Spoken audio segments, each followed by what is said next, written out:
Okay, shall we make a start then? Because I'm sure Adam's really busy. Yeah? Yeah. So obviously, Adam, we're going to go through the geometrics and take a look at the progress that all three of the graduates. The invisible one in the middle, Keely, I'm afraid, is not feeling very well today, so she won't be joining. She's got tonsillitis, I believe. Okay, so, it's not COVID then. No, thank God. No. Sarah, should we start with you this time? How does that work? Yeah, sure. Yeah? Okay, let's go. Alrighty. Sorry on it. All right. What the heck? There we go. Can you see that? Yep, we certainly can. Fantastic. Okay, so just starting off with my mood board, I was looking at Art Nouveau. That was my main focus, and then Art Deco. But it was quite loose throughout the whole project because I took just so many different inspirations from different things. So I looked at a lot of greens from Art Deco, and then I was also looking at the straight line patterns. And then it turned out that I then moved on to the more decorative natural forms of Art Nouveau. So I first experimented with these drawings.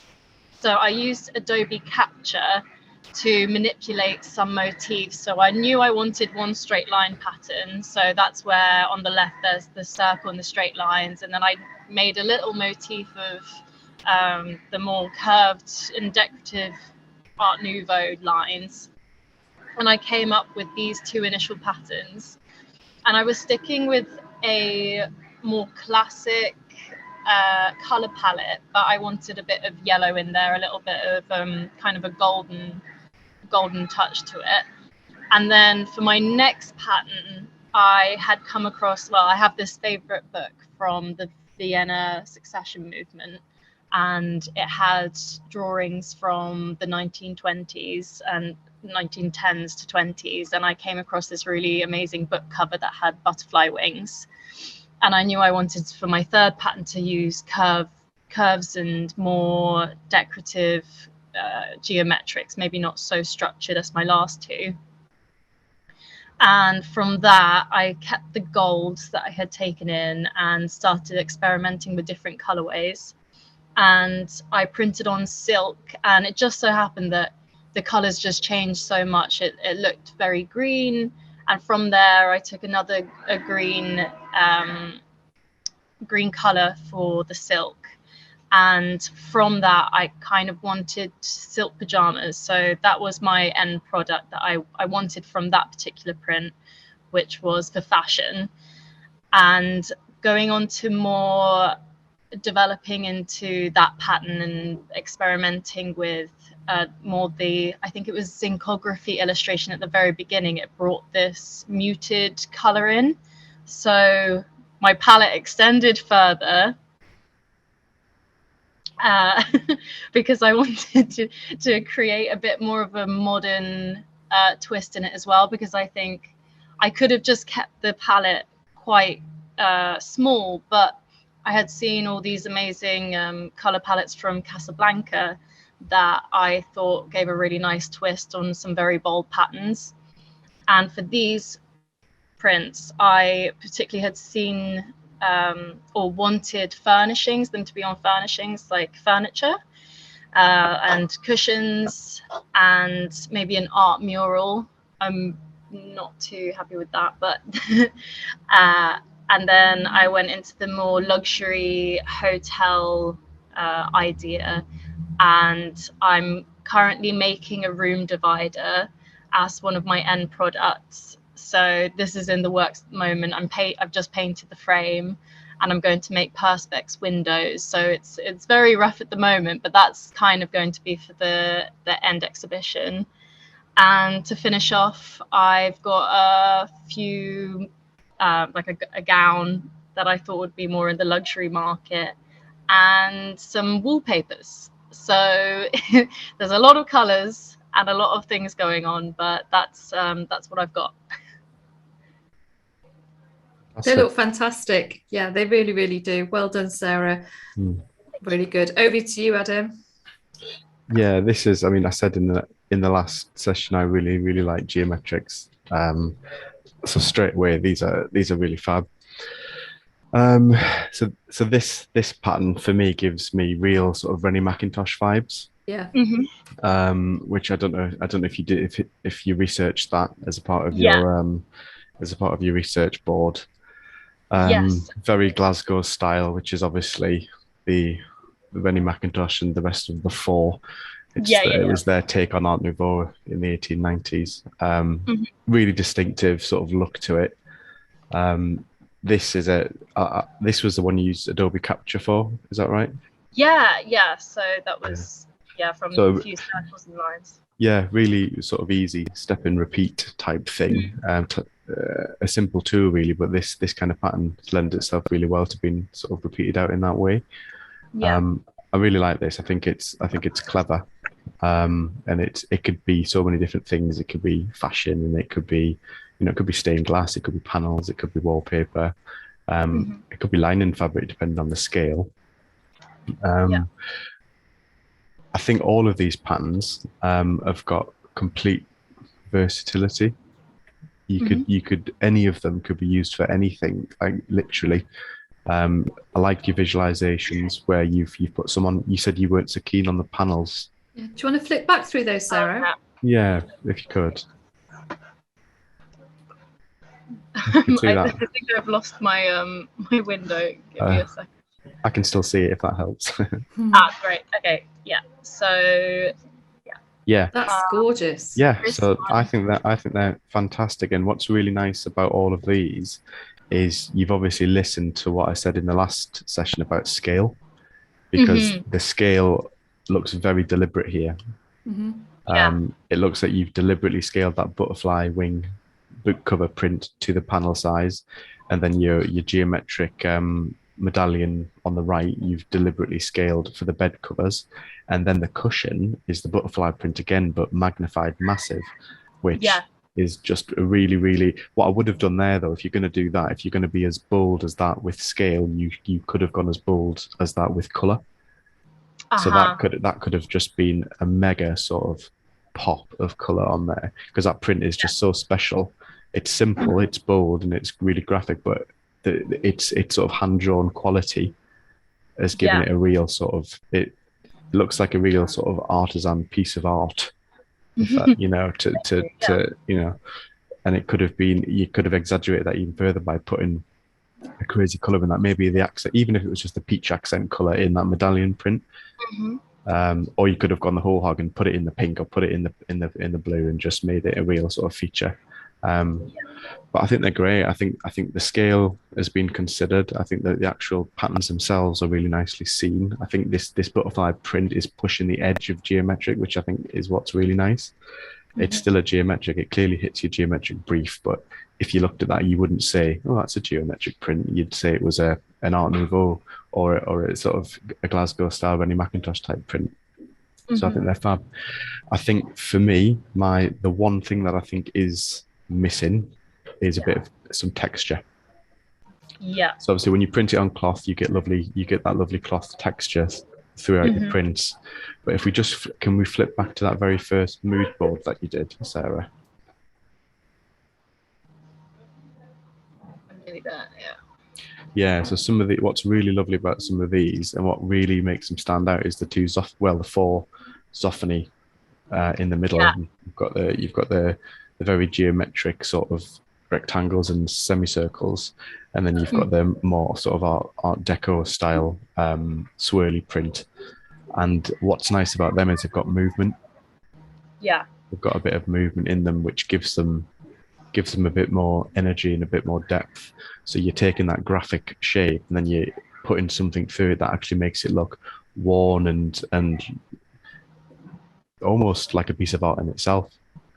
So your big panel that you did, I think, with a bit of colour through it and a bit of texture through it, like that sort of worn, antique looking texture would have made that look exquisite.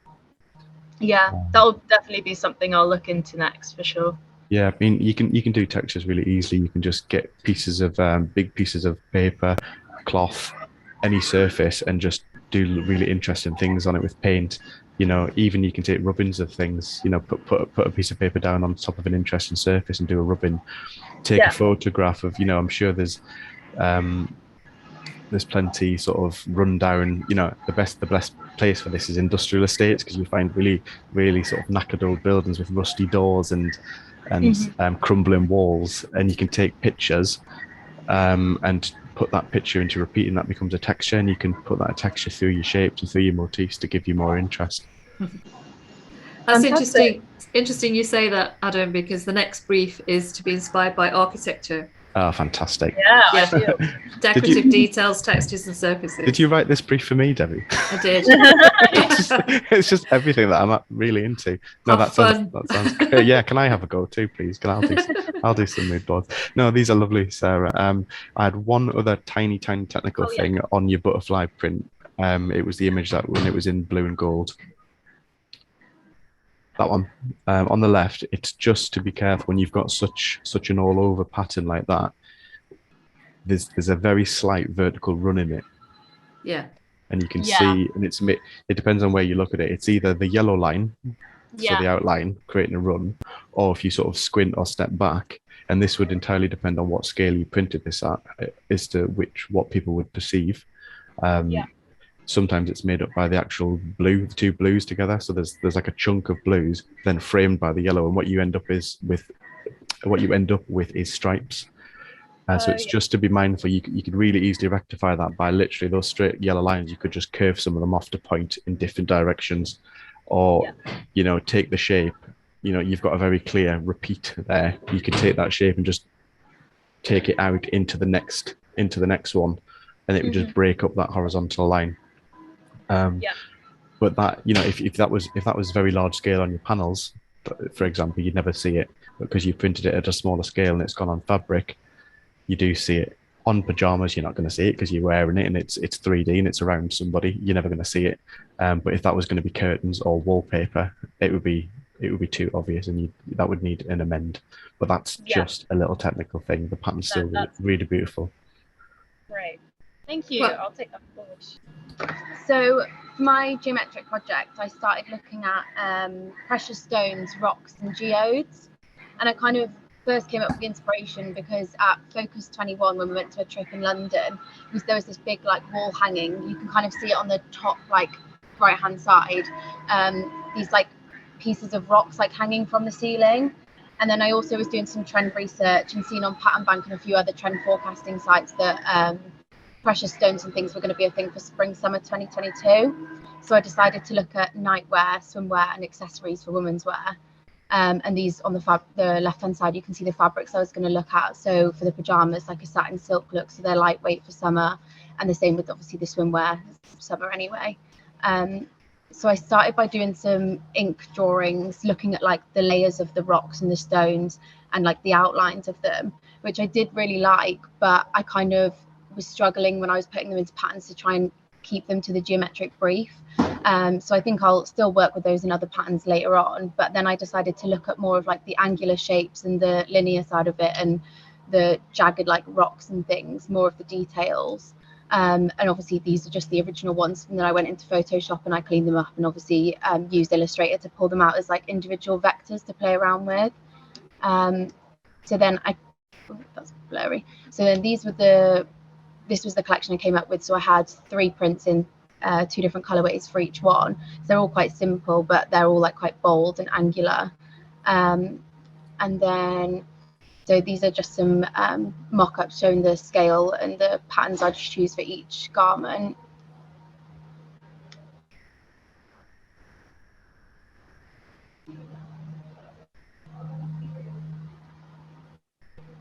And then the swimwear. And then just accessories to go with it. So a tote bag on soft touch canvas, and then little accessories bags that can go inside. And then I think that's it. Great. Great. So you've gone totally down the fashion route here, really, haven't you? Yeah. Which is fine. Mm-hmm. Yeah. Okay. Over to you, Adam. Yeah, these are really lovely. The starting point, the geodes, so the cross sections. I think it's almost a shame I like this. It's a shame you didn't go down that route, because I think that could have been less obvious than this route. The curved and The more. curve, yeah. If we could flick back to those ink drawings you did. I actually did prefer those, but I spent. Do you know when you spend a couple of days designing, and I kind of, do you know when you're not getting anywhere with it, and I just kind of you get that block, don't you? And you're like, this, I haven't got time, and I need to move on. So yeah, I had to just do something new. Something you could have done with these is that texture thing again. You could have put some texture and some colours through these, because I think these are really lovely. So something I wrote down when I looked at your first slide was marbling. And I don't know if you've played with marbling when you put the inks on the surface of the water and put the paper in. They could have been really cool ways to mark make based off of these geodes, and you could have even done it in the colours as well. But if that's something you want to go and play with again, in the future, it might fit another brief in the future. It's something to think about, because it was a really interesting start point. But you then went into the sort of the crystal forms route, which was really nice. So yeah, these ones, I really like the sort of, they almost look like microscopic or scientific zoomed in cross sections of things, which is really interesting. But then they also look a little bit like explosions, like little bursts of something happening, which is cool. So when you pop these into repeat, and you've got all of your different swimwear, could you flick to the next one, Evie? I think it was on the next one. There's the swimwear. Sorry, if you could go back one, that's a good slide. Which one? Sorry. The one. The swimwear one. No, before that one. Sorry, it's me not being clear. Keep going. It had all of your patterns in a line. Oh, this one. Sorry. Yeah. So that's really nice, because immediately that's a move on from those sort of little isolated things that you've taken from your drawings, and you can see them repeated out. So as prints, these are sort of really versatile, really usable, and really funky. I think there's a little missed opportunity here from a development point of view, where you could have gone in here. What's really good about these prints is there are isolated shapes within shapes. You've got almost like little pieces of a jigsaw that you could have gone in and taken off and put on a different color. So you could have created twists of color, even if it, let's say that the pink one on the left, the first one, you could have picked one more accent color, like a really bright turquoise or something, or a sort of electric-y color, and you could have just had it in just a few of the they're like shards, aren't they? Almost like shards of glass. You could have just to add an extra layer of interest, because what's really good about the middle two is that they're way more complex, because they've got like seemingly more colors in them. They look more interesting.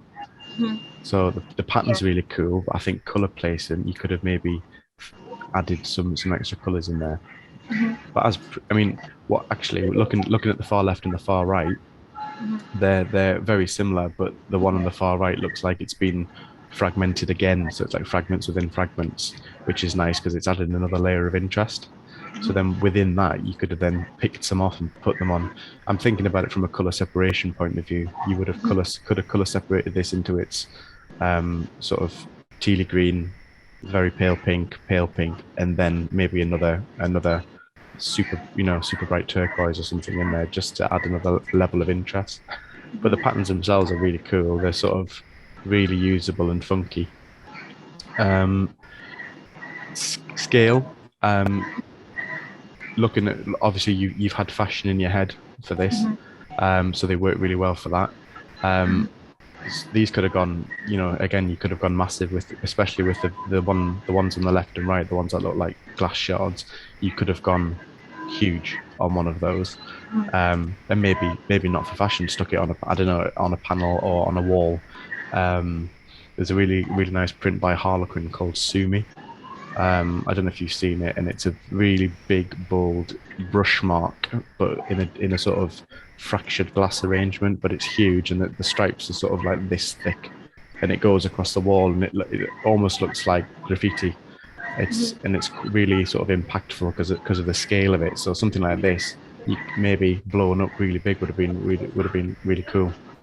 Yeah, I should have included an image to show you, but we had obviously we've got wallpaper like printing facilities here. So although I didn't explore interior, I have got a wallpaper swatch of the one on the far left, and it's huge. Say that, scale yeah. Massive, and it does look quite effective. I was just gonna say, did you think it, when you looked at it, did you think that's nice? I like this. Yeah, I did like it. It's way bigger than that though. Yeah. So that just goes to show, though, it's a very versatile thing, and it could be. Look at that print. Look at Sumi by Harlequin. You'll see what I mean. This could do that job. It would be really good. Thank you. And then one other note, again, it was the same as what I said to Sarah, just about a technical thing, which is your runs.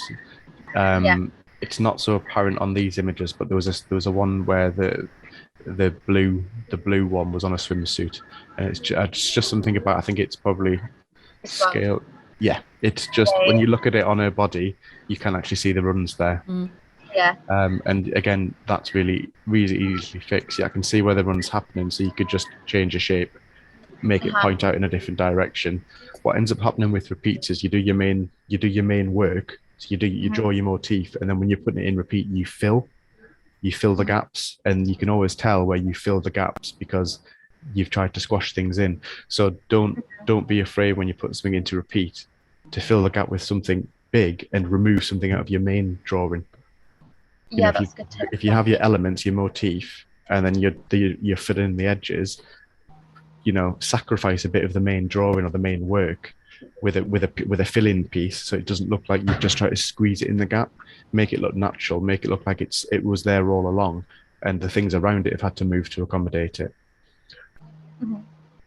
Or the alternative is to just pull it apart a bit, make a bit more space, and then infill, and then you're not cramming the things in, because that's what creates runs in repeats. Is you've got a main element or a sort of repeating motif, and then around it where you've made it join, you've got the filler. So that what you need to aim to do when you do things in repeat is not have filler pieces. Make everything look like it was deliberate. Yeah. But no, lovely work, Evie. So the color as well is really quite special, really complimentary. But you could have, just those little, extra pops of color just to exaggerate it would have been really nice. Yeah, that's cool. I'll definitely. I think I want to come back to this project in my own time anyway, and kind of explore it a bit further, because the marbling thing you said about is something I was inspired by, like way back at the start, and me and Debbie said about me trying that out, but I guess time wasn't on my side. This just sounds brilliant. I wish I could just wish I could sit and do projects like this. What a dream! You guys are literally living the dream. It's just brilliant. I really hope you're enjoying it as well, because it's it's so much fun. It's really good. It's just like an extended uni, but without worrying about grades. No, it sounds fun. You're doing a really brilliant job. It's really a pleasure to look at it. Thank you. In terms of advice on that brief, I was going to go sort of, yes, look at the interesting things in, what I mentioned before about rusty doors and knackered old buildings, but also don't be tempted just to look at buildings, because architecture encompasses sort of anything built, really. I mean, it is buildings, but look at structures. Look at structures. Look at supporting structures. Look at to touch on what you said, Debbie, about like blueprints, and I'm thinking like maps, systems, grids. Yeah. You could be really quite broad with it. You could get some really cool patterns out.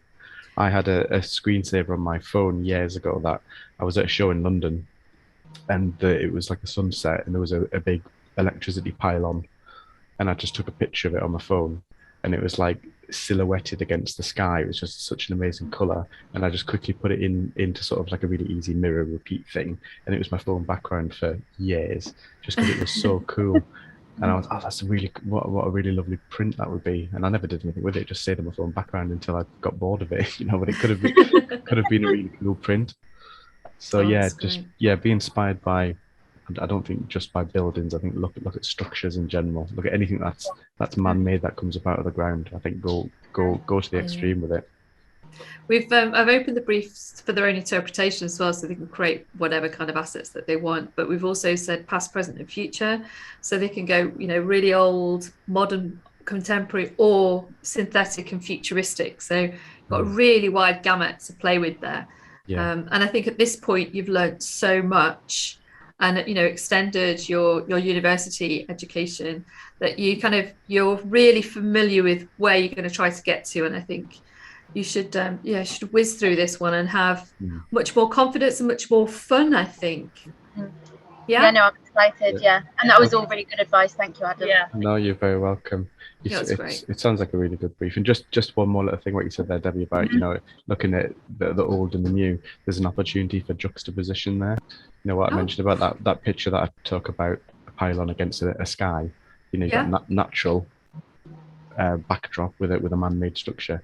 Think about that as well. Think about mixing old and new, like ancient architecture with really modern architecture. You could there are too many designs and prints out there that are made up of Corinthian columns and Venetian buildings, and then that's it. They're really beautiful, but it's been done. You could do something really cool here. That's a really great idea, Adam. Yeah, definitely. Yeah. There you go, guys. More inspiration for you. Yeah, got my mind ticking now. Adam, are you fantastic? Adam, thank you so much for joining us, for giving us your time. And well done. Well done. Yeah, well done, guys. Brilliant. Yeah, looks great. Take care, everybody. Thank you. Bye. See you soon.